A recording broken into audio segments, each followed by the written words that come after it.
Hello everyone ជំរាបសួរញាតិមិត្តបងប្អូនទាំងអស់គ្នាថ្ងៃនេះខ្ញុំបង្ហាញបងប្អូនរបៀបធ្វើទឹកក្លុក avocado ផ្លែបឺរនៅស្រុកខ្មែរគេហៅផ្លែបឺរទឹកក្លុកនេះខ្ញុំញ៉ាំដើម្បីពេលដែលព្រលឹមឡើងណា breakfast ណាអាហារពេលព្រឹកខ្ញុំដាក់គ្រាប់ជីឬក៏chia seed ទៅខ្ញុំរួច breakfast ខ្ញុំមកពេលហើយទៅមានសុខភាពល្អបត់ជើងស្រួលទៀត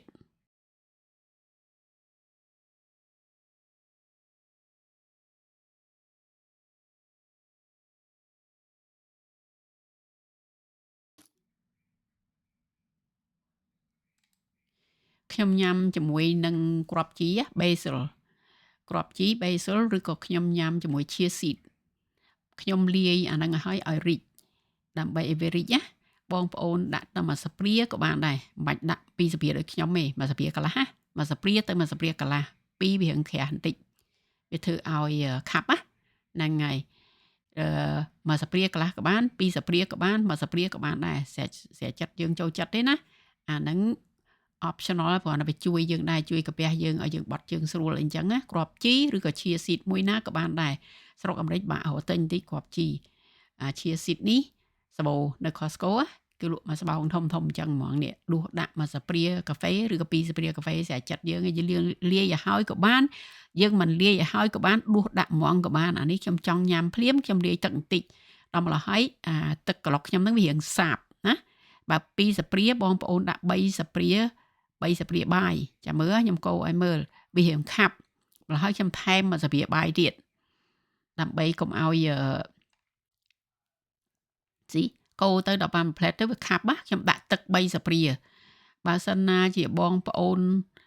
អត់ចង់ដាក់គ្រាប់ជីពេលហ្នឹងក៏បានដែរពេលដែល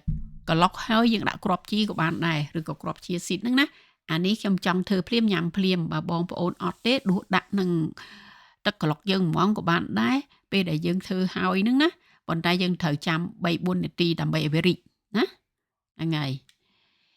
ដើម្បីឲ្យវារីកយើងញ៉ាំទៅយើងនឹងពោះយើងពោះវារីកនៅក្នុងពោះយើងហ្នឹងហើយខ្ញុំដាក់3ស្ព្រាព្រោះវារៀងខាប់វារៀងខាប់ពេកខ្ញុំដាក់ទឹក3ស្ព្រាបាយគ្រាប់ជីឬក៏ chia seed 2ស្ព្រាកាហ្វេឬក៏1ស្ព្រាទៅ2ស្ព្រាណាគ្រាប់ chia seed ឬក៏គ្រាប់ជីទឹកកកខ្ញុំដាក់200ក្រាមណា200ក្រាមបងប្អូននេះខ្ញុំគូសខ្សែនៅនេះហ្មងនេះព្រោះខ្ញុំខ្ជិលថ្លឹង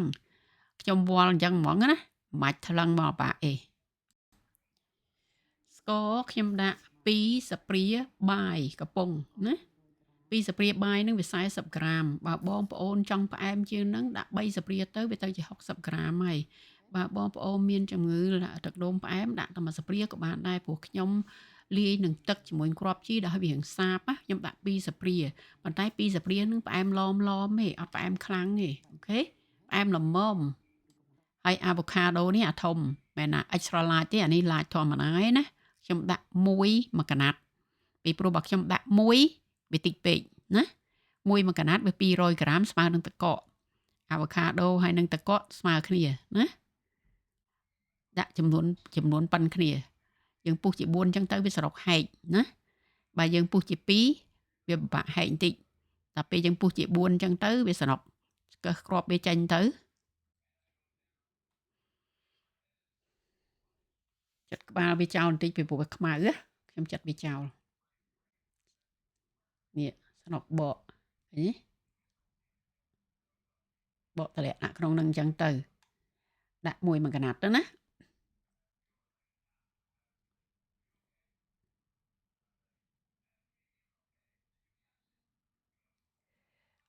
avocado វាមានប្រេងល្អ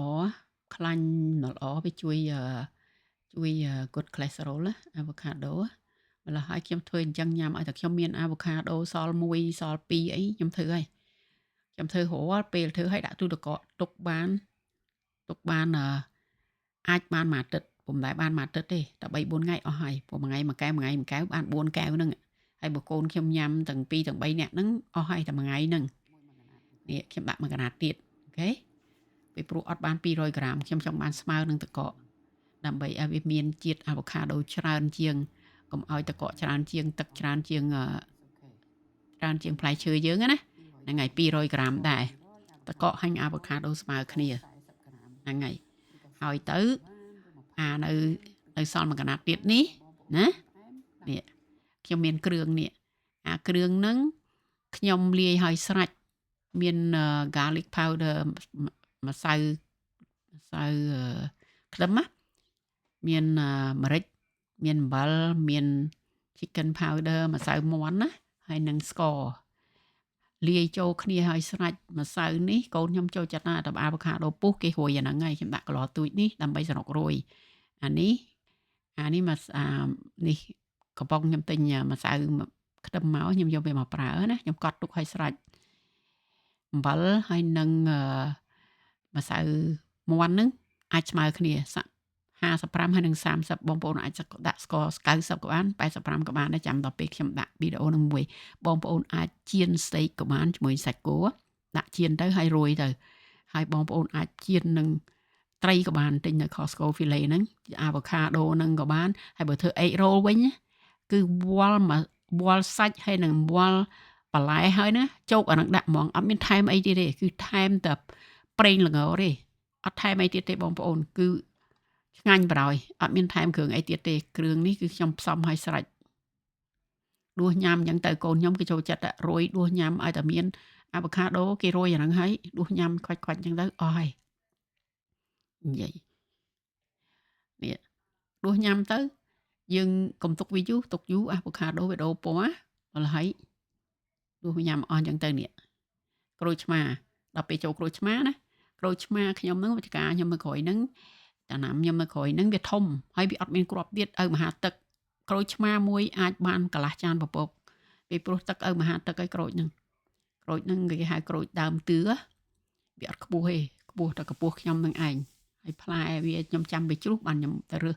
ព្រោះខ្ញុំអត់ចង់បេះវាពេលតែណាត្រូវការក៏បេះទៅនេះចម្បាច់យក 1/8 ហ្នឹងបើបានមកសាពីកាហ្វេហ្នឹងវាប្រហែល6ទៅ7ក្រាមណា6ទៅ7ក្រាមយើងដាក់កុំឲ្យអាវ៉ាកាដូហ្នឹងកាលណាទឹកក្លុកយើងទុកចោលពី2ថ្ងៃវាអាចដូរពណ៌យើងអត់ចង់ឲ្យវាដូរពណ៌យើងដាក់ទៅដោះគោក៏បានយើងដាក់ទឹកអាល់ម៉ុនក៏បានយើងដាក់ទឹកអូតមៀលក៏បានគេមានលក់គ្រប់មុខអាទឹកដោះគោនេះកូនប្រុសខ្ញុំកណ្ដាលនោះគេញ៉ាំទៅគេធ្វើទឹកពោះដូចថាគោពោះអីចឹងគេអត់ចង់ញ៉ាំដល់ហើយខ្ញុំដាក់អាល់ម៉ុនឬក៏អូតអាទឹកអូតក៏គេធ្វើលក់ដែរនៅ Costco មានទាំងអស់ម្ល៉េះម្ដងនេះខ្ញុំដាក់អាល់ម៉ុនដើម្បីកុំឲ្យវាកូនខ្ញុំបានញ៉ាំទាំងអស់គ្នាមិញហ្នឹងខ្ញុំចាប់អំបិលដាក់មួយចិបដែរ 1/8 នៃសាប៊ីកាហ្វេប៉ុន្តែខ្ញុំភ្លេចបង្ហាញបងប្អូនណាចាប់មួយរៀមដៃ2ទៅហើយតម្លាក់ចូលក្នុងហ្នឹងទៅអំបិលណាដើម្បីឲ្យជាតិស្ករយើងវារៀងចាញ់មុតណាអំបិលមួយចិបទេ one pinch of salt អូខេហើយទឹកដោះគោខ្ញុំដាក់385ក្រាមបើបងប្អូនមានកំប៉ុងធំជាងហ្នឹងចង់ឲ្យដាក់400ក៏បានដែរតែខ្ញុំដាក់បាន85ព្រោះកំប៉ុងហ្នឹងវាទូចបើធ្វើអាកំប៉ុងធំបងប្អូនគុណនឹង2ទៅអាចដាក់2ដងនៃទឹកដោះគោហ្នឹងណាឬក៏អាល់ម៉ុនមៀលហ្នឹងណាហ្នឹងហើយកិនទៅដើម្បីកុំឲ្យវាខាប់ពេកយើងស្រួលកិនហើយនៅពេលដែលលទ្ធផលចុងក្រោយដែលពេលចាក់មកបងប្អូននឹងឃើញហើយថាវាខាប់ប៉ុណ្ណាណានេះឃើញទេដាក់ត្រឹមហ្នឹងទៅខ្ញុំអត់ចង់ឲ្យវាហៀខ្ញុំទុកចន្លោះឲ្យវាបន្តិចដើម្បីកុំឲ្យវាហៀហើយយើងរៀបចំវាដាក់ក្លុកនេះយើងដាក់វាទៅយើងកិនវាទៅតែ5-10វិនាទីទេបានហើយយើងកិនវា10ទៅ15វិនាទីណានេះខ្ញុំរាប់តែ10វិនាទី10 12ហ្នឹងឯងហ្នឹងហើយខ្ញុំរាប់រៀមដៃយើងទៅនេះកិនវាទៅតែមួយផ្លែតហ្នឹងវាបានហើយវាម៉ត់ហើយតែកកវាស្រួលទេនេះកិនហើយខ្ញុំចាក់មកគ្រាប់ជីខ្ញុំរីកល្មមប្រហែលជា 4-5 នាទីយើងធ្វើហើយរបស់ហ្នឹងអត់យូរទេតែ 4-5 នាទីហ្នឹងឯងដល់5នាទីផងខ្ញុំមួលវាណែនដើម្បីកុំឲ្យវាហៀពេលកិនណាហ្នឹងហើយទៅបងប្អូនឃើញទេខាប់ប៉ុណ្្នឹងឯងយើងចាក់វាទៅចាក់ដាក់ក្នុងគ្រាប់ជីយើងហ្នឹងបើបងប្អូនមិនចង់លាយគ្រាប់ជីមុនក៏បានដែរវារៀងផ្អែមជាងហ្នឹងបន្តិចណាអានេះវារៀងសាបពួកខ្ញុំដាក់ទឹកដល់3 ស្លាបព្រាមិញហ្នឹងឥឡូវយើងចាក់វាចូលហើយនេះចាក់វាចូលទៅឲ្យពេញមួយកែវហ្នឹងទៅគ្រាប់ជីរៀងច្រើនបន្តិចដូចខ្ញុំជម្រាបចឹងដាក់ដល់មួយស្លាបព្រាឬក៏មួយស្លាបព្រាកន្លះឬក៏2ស្លាបព្រាគៀសខ្ញុំដាក់2ស្លាបព្រាកំប៉ុងវារៀងខាប់ប៉ុន្តែអត់អីទេញ៉ាំបាន ខ្ញុំដាក់ធម្មតាមកស្រាបកន្លះបាទមកស្រាបកំប៉ុងណាហ្នឹងហើយនេះយើងកូរវាឲ្យសព្វចឹងទៅ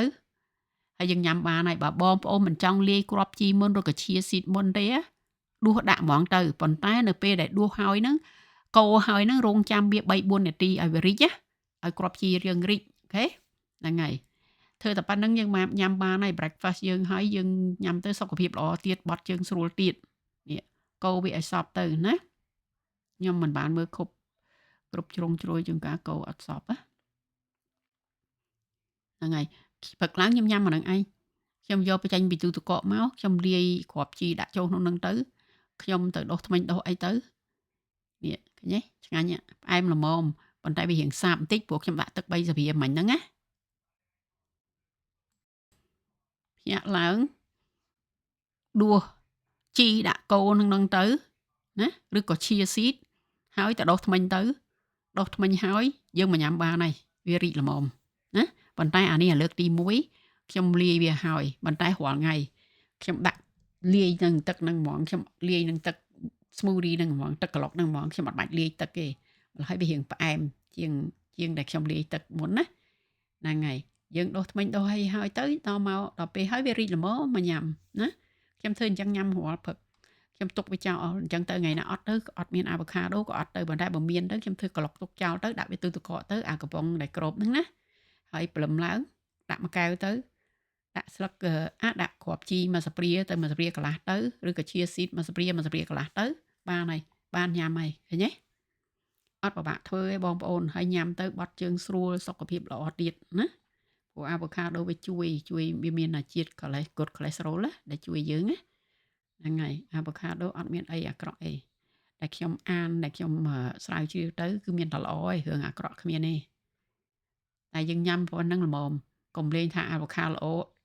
ដូល្អហើយលេងមួយថ្ងៃ10អីហ្នឹងអាហ្នឹងអត់ស្រួលទេអូខេអាហ្នឹងវាអត់ធម្មតាទេបើយើងបានញ៉ាំអាហ្នឹងមួយកែវឬក៏ញ៉ាំអាវ៉ាខាដូមួយថ្ងៃហ្នឹងយើងល្អបងប្អូនទៅមើលឈាមអា good cholesterol វាឡើងហើយអា bad cholesterol វា drop ហើយណាខ្ញុំមើលឈាមខ្ញុំ3ខែឬ6ខែទៅមើលម្ដងពេទ្យឲ្យទៅមើលណាដើម្បីយើង control ខ្លួនយើងខ្លួនយើងត្រូវចេះគិតថាតើយើងធ្វើអីល្អសម្រាប់ខ្លួនយើងពេទ្យអត់ដឹងថាខ្លួនយើងពិបាកប៉ុណ្ណាទេសុខភាពយើងគឺយើងខ្លួនយើងជាអ្នកដឹងខ្លួនយើងថាតើយើងហ្នឹងក្នុងខ្លួនយើងពិបាកឬក៏មិនពិបាក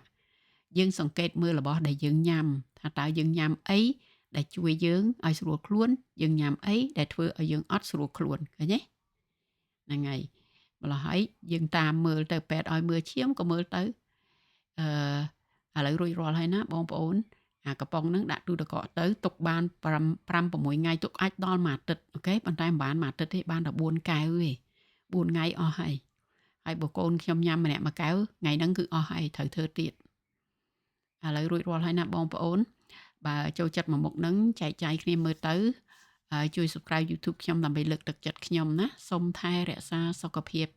Take care yourself ជូនពរបងប្អូនឆ្នាំថ្មីឲ្យបានប្រកបតែសេចក្តីសុខសេចក្តីចម្រើនប្រកបការងារអីប្រាថ្នាអីសូមឲ្យបានសម្រេចដូចសេចក្តីប្រាថ្នាកុំបីអាក់ខានឡើយ